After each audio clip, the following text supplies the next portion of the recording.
आज आपके समक्ष कक्षा 1 की 11वें सप्ताह के तीसरे दिन की शिक्षण योजना प्रस्तुत है और इसमें हम प्रथम कालांश में मौखिक भाषा विकास पर कार्य करेंगे, चित्र पर चर्चा और चित्र के बारे में समृद्ध बातचीत। सबसे पहले हम अपनी कक्षा का वातावरण सौहार्दपूर्ण बनाएंगे, जिस तरह से हम रोजाना कोई खेल गतिविधि कविता बच्चों को कराते हैं। और आज हम चित्र चार्ट लेंगे होली। सभी बच्चों को चित्र चार्ट दिखाते हुए उसमें घटित होने वाली घटनाओं, चीज़ों, गतिविधियों के बारे में बच्चों से पहले बंद छोर के प्रश्न पूछेंगे और उसके बाद फिर बच्चों से खुले छोर के प्रश्न पूछेंगे, ताकि बच्चे अपने अनुभव अनुमान के आधार पर उनका उत्तर दे सकें। उसके बाद आप बच्चों को जोड़ों में उस प्रश्न पर बातचीत करने के लिए कहें और जब बच्चों ने जोड़ों में बात कर ली हो तब आप किसी 2-3 बच्चों को अपना उत्तर सभी के साथ साझा करने के लिए कहें। आप यहाँ पर ध्यान रखें कि सभी बच्चे हमारी गतिविधि में प्रतिभाग करें और सभी बच्चों को बोलने का मौका मिले।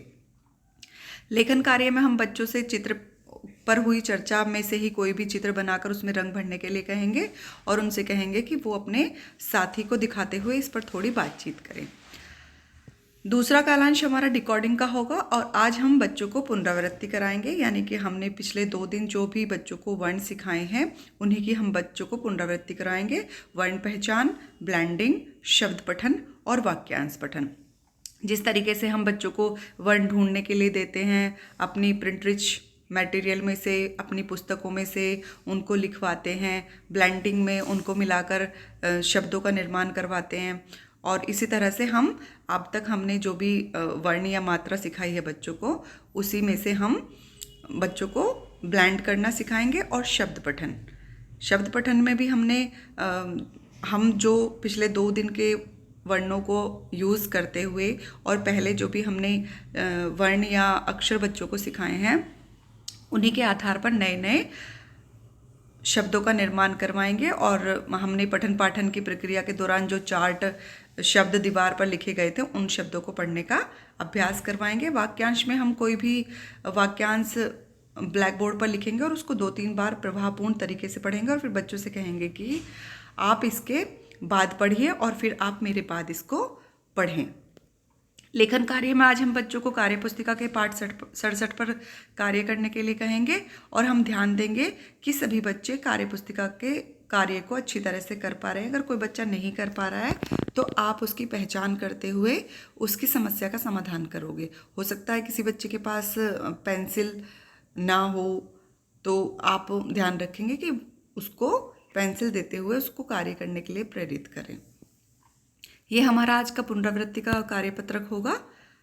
तो इसमें हमें जो भी यहाँ पर वर्ण और अक्षर लिखे हुए हैं उनको बच्चों को पढ़ना है।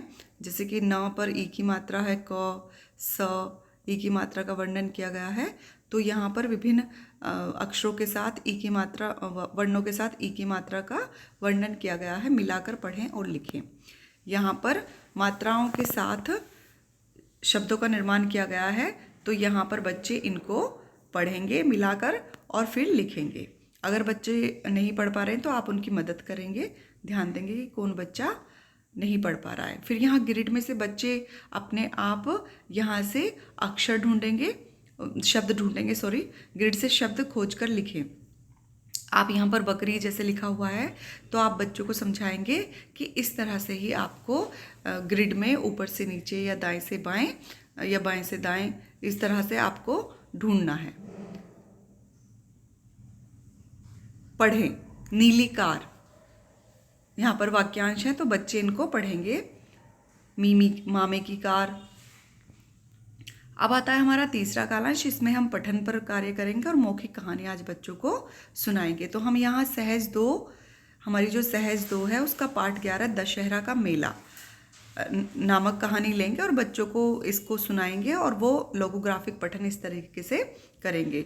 बच्चों को हम कहानी दिखाते हुए उनके चित्रों के आधार पर कहानी का शीर्षक और कहानी में क्या होने वाला है इसका अनुमान लगाने के लिए कहेंगे और फिर बच्चों को हम 2 बार आदर्श रूप से कहानी सुनाएंगे, पूरे हाव भाव और आवाज़ में उतार चढ़ाव के साथ। जिस तरह से आप कहानी को सुनाते हैं कि कहाँ पर हमें रुकना है, कहाँ पर थोड़ा धीरे बोलना है, कहाँ पर तेज, इस तरह से पूरे हाव भाव के साथ आप कहानी को सुनाएंगे। कहानी सुनाने के बाद आप बच्चों से कुछ तथ्यात्मक प्रश्न भी पूछेंगे और कहानी में जो भी शब्द आए हैं, चयनित शब्द आए हैं, तो उनको आप बोर्ड पर लिखेंगे और पढ़ने का बच्चों से अभ्यास करवाएंगे। पहले आप खुद पढ़कर उनको बताएंगे। इन शब्दों को आप एक चार्ट पर लिखकर कक्षा कक्ष में चिपकाएं ताकि बच्चे इनको पढ़ सकें। उसके बाद आप देखेंगे कि सभी बच्चों ने कहानी समझी, बच्चों ने कहानी का लोगोग्राफिक पठन किया है। यदि कुछ बच्चे सक्रिय रूप से इस गतिविधि में प्रतिभाग नहीं कर पाए हैं तो उनकी पहचान कर लें ताकि आप आवश्यकता अनुसार उनकी सहायता कर सकें।